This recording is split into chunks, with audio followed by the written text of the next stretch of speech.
Oh.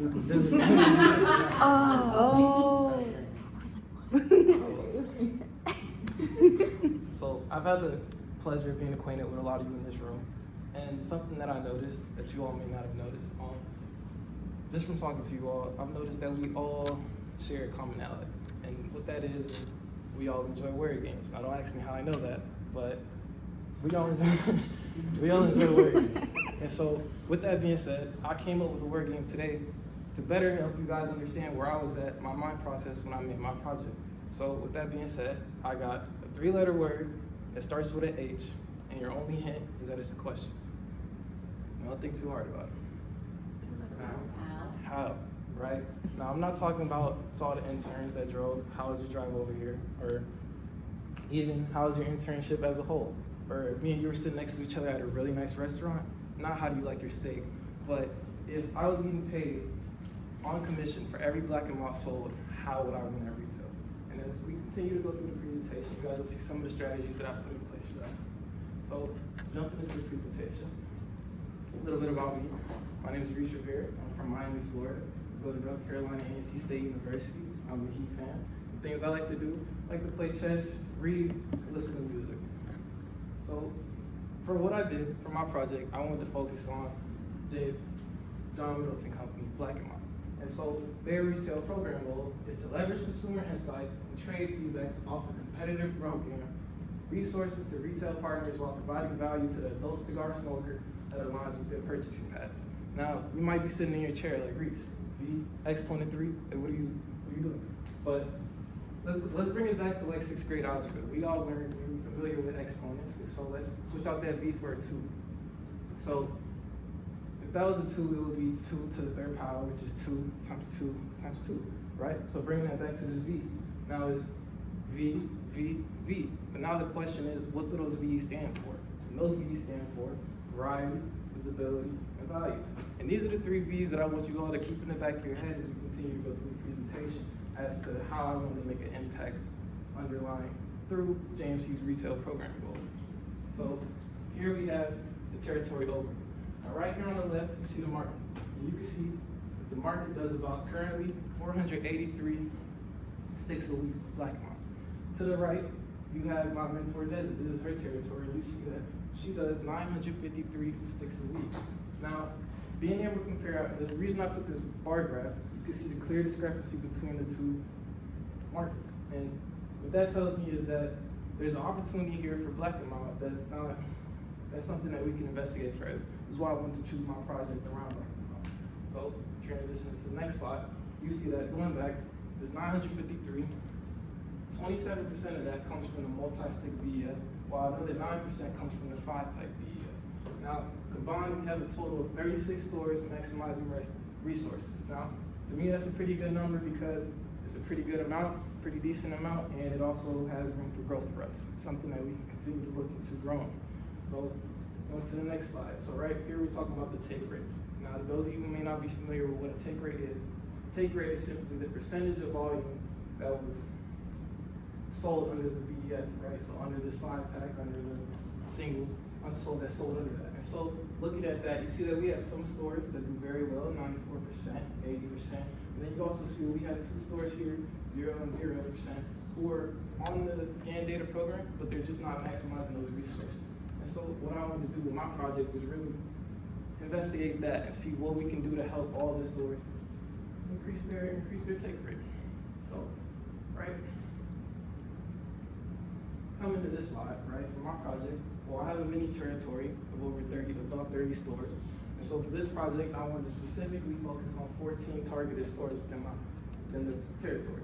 Now these 14 stores account for 18% of my mentor's overall market. And now this 18% equates to $1,320,171 in annual black and mild revenue. Now, when I get back to campus, a lot of my peers are gonna ask me, Reese, what did you do all summer? And I could easily tell them that I was responsible for over $1.3 million worth of black and mild revenue. What did you do? Sit in the office all day? Right? So, transition, right? In those 14 stores, what I want to do is increase the awareness, because once we increase the awareness, we can then increase the engagement. And And when we increase the engagement, we can increase the profitability. So breaking this down a little bit, awareness, right?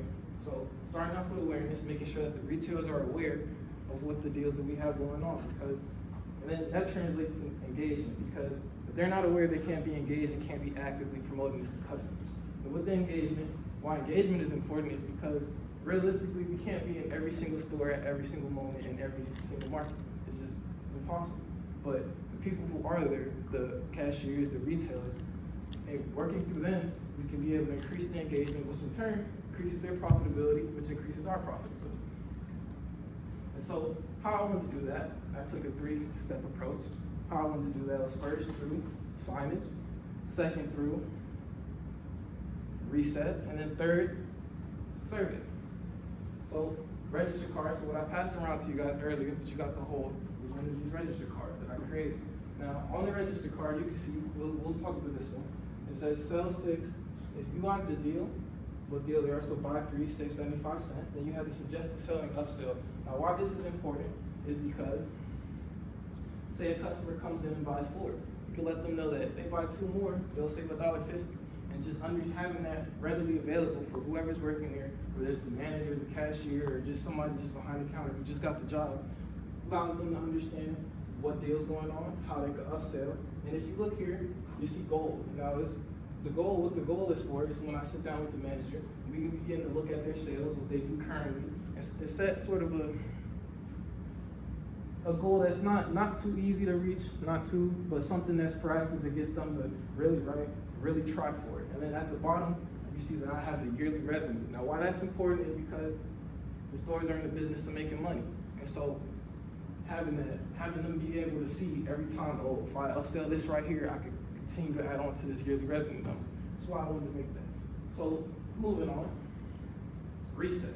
Now, if you look right here, it's pretty depressing. That's the entire black and mild section for this store. Now, this is what we did. So we went in, and this was a views. We went ahead and moved that. And we put black and mild right here. Now, what you guys are looking at is a 3-tier structure. So at the top, we have the filter tips. In the middle, we have the 5-packs. And then towards the bottom, we have the single count uprights.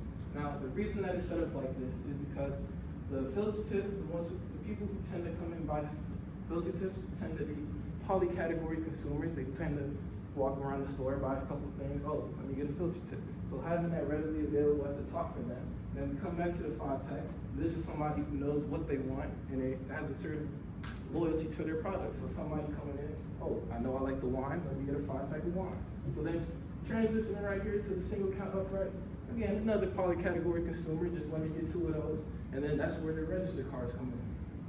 Well, if you get 3, you save 75 cents. Just making sure that that's readily available. So lastly, what I did is a survey. Now, Makai, let's say I was to give you a $100 bill. I told you that you had to split it evenly with 19 people. What would you and all those 19 people have? A lot of 5s, right? And that's exactly what I got. And I asked you.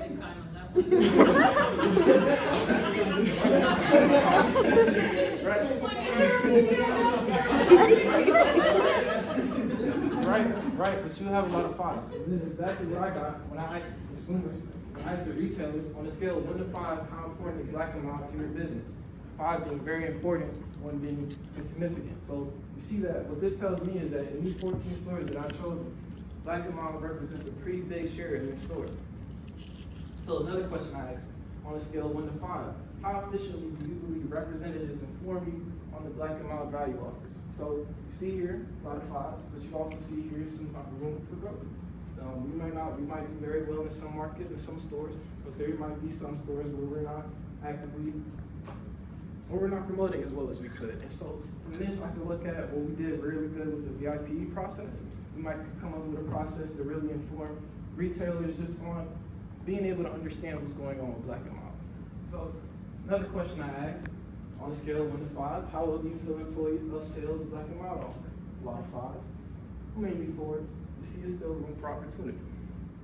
So here is when I asked open-ended questions. Now, to the left, you see, what do you think representatives can do to better assist you in enhancing your black and mild sales? And on the right, we have what changes would you recommend the representatives to better assist you in your store goals?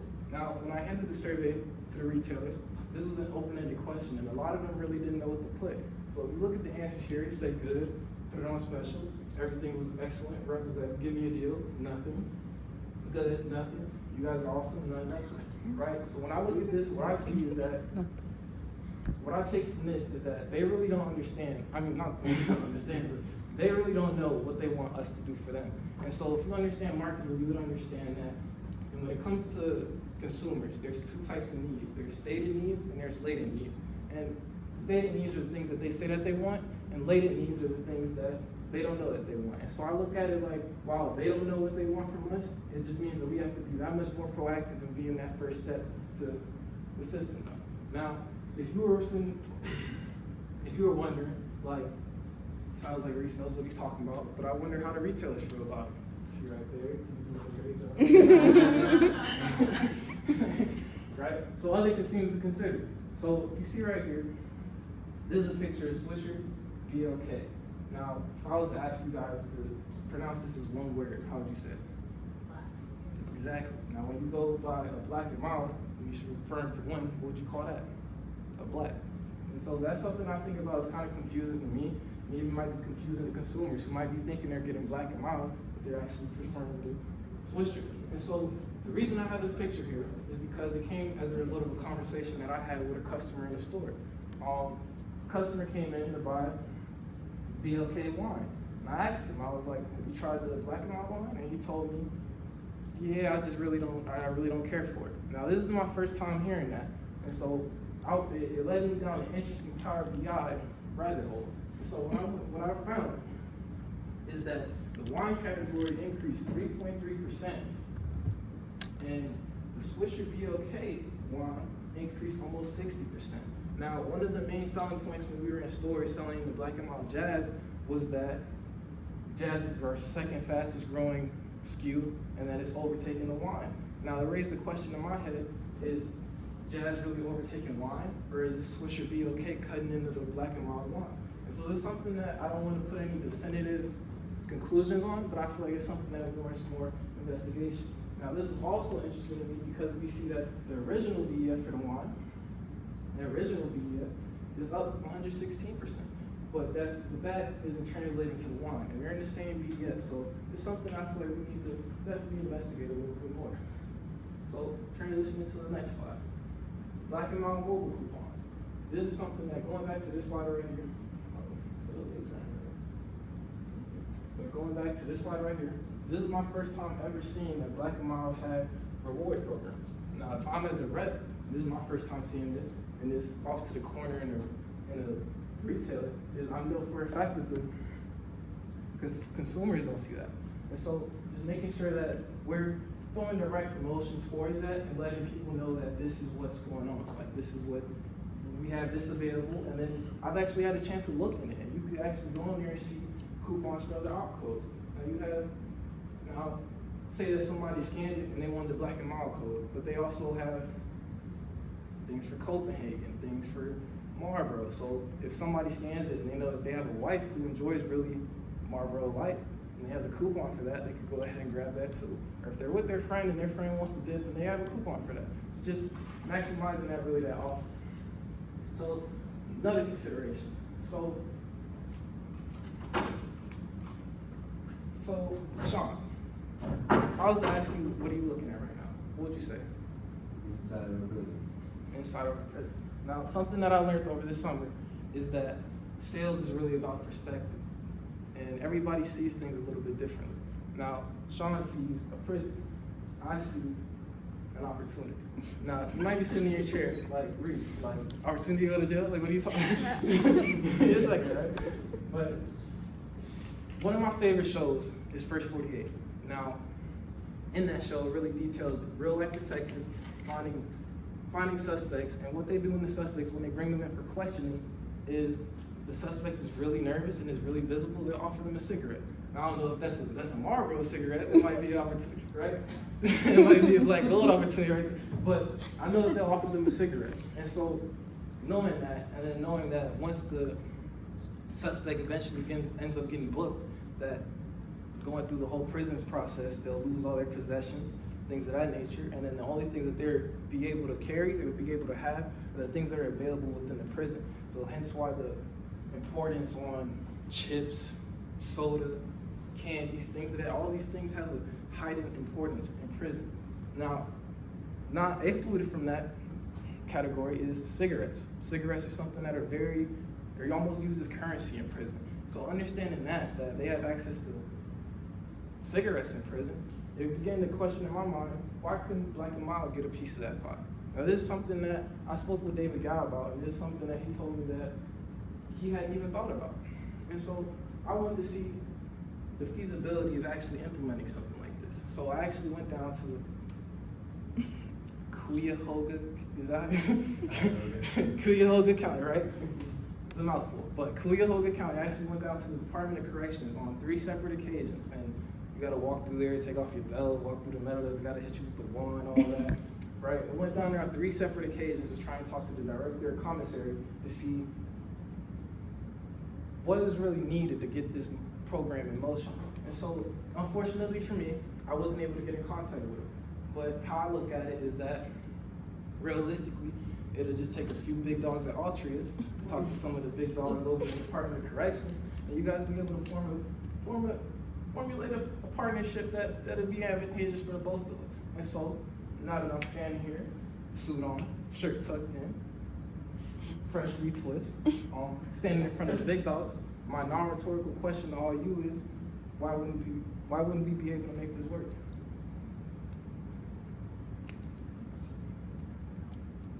The age verified. I mean, they're in prison. So, I mean, They gotta be 2 for 2. yeah, all that age is like all that information is once they get booked in. So That would be my only, age gate. age gate, right? But it's definitely something I looked at because tying this back into our 10-year vision. Now, how does this tie into our 10-year vision? I'm not sure if you know that 94% of prisoners get released. So they might be in there right now, a lot of tobacco. When they're in there with access to cigarettes, these are tobacco consumers. Now, when they're coming out, readjusting to the world, I feel like it would be advantageous to introduce them to different alternatives as they begin to reacclimate themselves into a new world. Something that may be sponsoring the sort of rehabilitation process to where to get them away from because we're moving away from cigarettes, so being able to move them towards our non-combustible, more safer options for them. So, lastly, ID&E. What is Altria doing great from the ID&E perspective? Inclusivity, exposure, and education. Just listening to the ERG calls, I feel really connected to the company, and actually I feel like my voice matters. And so, what improvements would I recommend to local new generation? I would say that I would introduce an intern handbook. Now, this is something that quickly reference as interns, just the do's and don'ts. Something like how to file your expense, or if you can't get in contact with this person and they're not answering your emails or your calls, who else can you reach out to? Things of that nature that just really provide a resource for interns. And so, lastly, I want to leave it up to any questions.